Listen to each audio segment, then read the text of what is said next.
Okay, so get ready because this deep dive, it's going to be a heavy one. We're dealing with some really disturbing stuff, allegations of abuse and power dynamics, and what looks like a massive cover-up that could go back decades. Yeah, it's a lot to unpack, and it's important we go into this with our eyes wide open. Absolutely. And you might be tempted to think, "Oh, this is just another day in Hollywood, right? Another celebrity scandal." But trust me on this one, this goes way beyond the usual gossip. I agree. This isn't about bad behavior. This is about Yeah. potential systemic abuse, and that's a whole different ballgame. Exactly. And the scale of this thing is just mind-blowing. We're talking about attorney Tony Busby. He held this press conference and just dropped a bombshell saying his firm has been contacted by over 285 people. Oh, 382.85. 385 people, all with accusations against Sean Diddy Combs. And we're not talking about just recent years. This goes all the way back to 1991. That's over 30 years of potential abuse. Yeah. So the question that immediately comes to mind is why now? Why are these claims surfacing after all this time?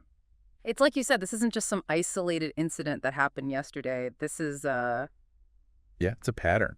And it's a question that deserves a nuanced answer. Part of it has to do with the legal concept of revived claims.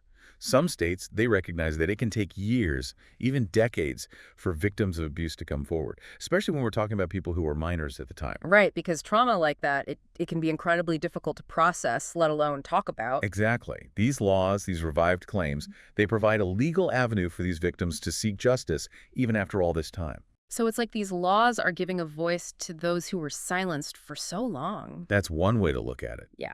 And it's not just about the legal aspect either. Huh. We have to remember the psychological impact of trauma.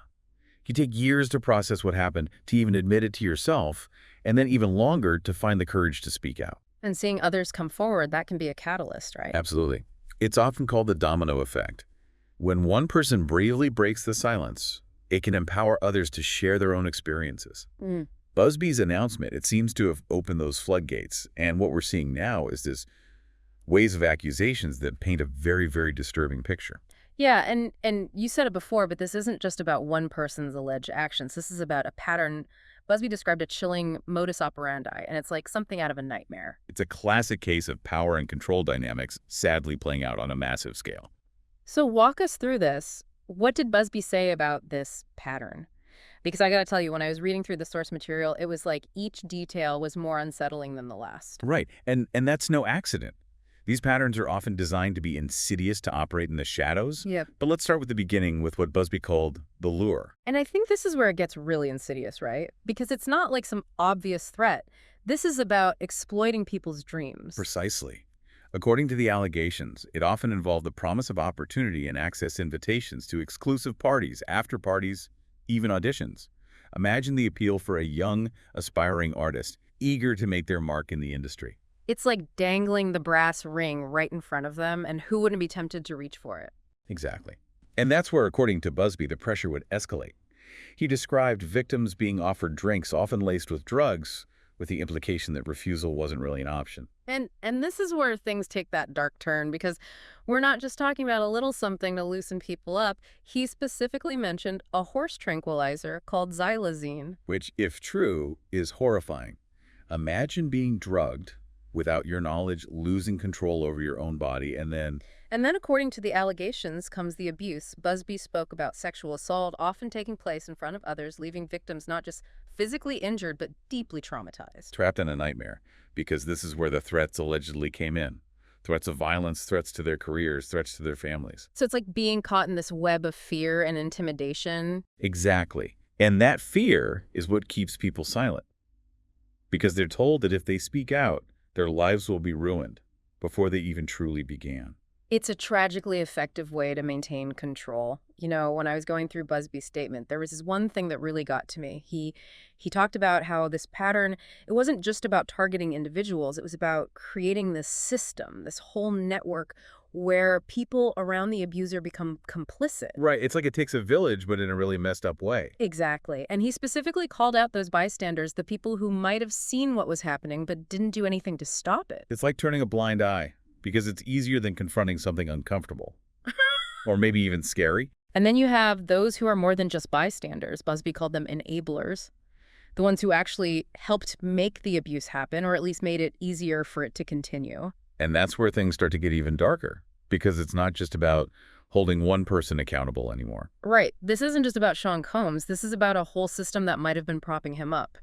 And this is where Busby's investigation, it expands beyond just Combs.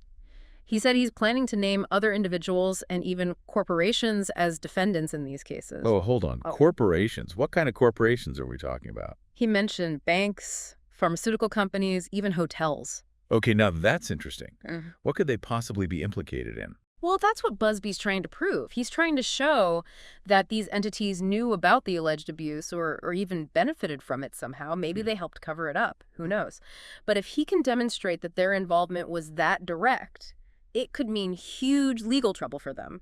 And let's be real here, it would be a PR nightmare. Yeah, you're telling me, imagine being tied to a scandal of this magnitude. It would be devastating. Absolutely. And that's why this case, it's so much bigger than just one person's actions. This is about exposing a whole system, a culture that allows this kind of abuse to happen and even protects the abusers. Right. It's like they're hiding in plain sight. And you know, it's easy to feel overwhelmed by all of this, to feel like there's nothing we can do to change a system that seems so ingrained. It's true. It can feel like an impossible task. But it has to start somewhere, right? Right. And maybe that's the first step, just acknowledging that this isn't just a Hollywood problem. This kind of abuse of power, it happens everywhere. And it's been happening for way too long. It's about time we shine a light on it Mm. and hold people accountable. Exactly. And one of the things that really hit me hard while reading through these accounts was this quote from a young man who left the industry because of what he says happened to him. What did he say? He said, "Had he not been in power, I feel like I could have been something great. I quit. I quit the industry because of what Sean Combs did to me." That's heavy. It really makes you think about the human cost of all of this, the dreams that were shattered, the potential that was stolen. It's a reminder that behind all the legal jargon and the headlines, there are real people whose lives have been forever changed by this. And their stories deserve to be heard. Yeah, and it's easy to get lost in it all, you know, to feel like it's just too big, too overwhelming. What can we even do? It's true. It can be paralyzing. Yeah. But I think the first step is simple.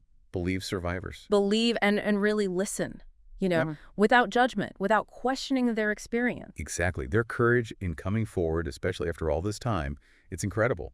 Yeah. And they deserve our support, not our skepticism. Absolutely. And speaking of support, if someone's listening to this right now and they're relating to these stories, if they've been through something similar, what resources are out there for them? Well, the first one that always comes to mind is the National Sexual Assault Hotline.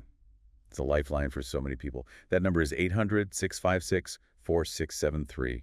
And Busby's firm, they actually set up a dedicated hotline specifically for this case. That number is 1-802-107-4747. And he emphasized that all communication is confidential, protected by attorney-client privilege. That's good to know. Yeah. And beyond those immediate resources, there are so many organizations doing incredible work to fight against sexual assault and support survivors. These groups are working to change the culture, to create a world where these kinds of abuses just aren't tolerated. Because as we've been talking about this case, it really highlights that this is a systemic issue. This isn't just about one person's actions. It's about a culture that allows powerful individuals to exploit others, often for years, and get away with it. Right. It's about power and control in the systems that protect abusers. In this case, as horrific as it is, it has the potential to be a turning point. It really does. Will force a reckoning, not just in the music industry, but in every industry where these power dynamics exist. Will this be the thing that finally breaks the cycle of abuse and silence? That's the question we're left with. And it's a question we all have a role in answering. Through our actions, our choices, our willingness to speak up and challenge these systems. And maybe that's where the hope lies.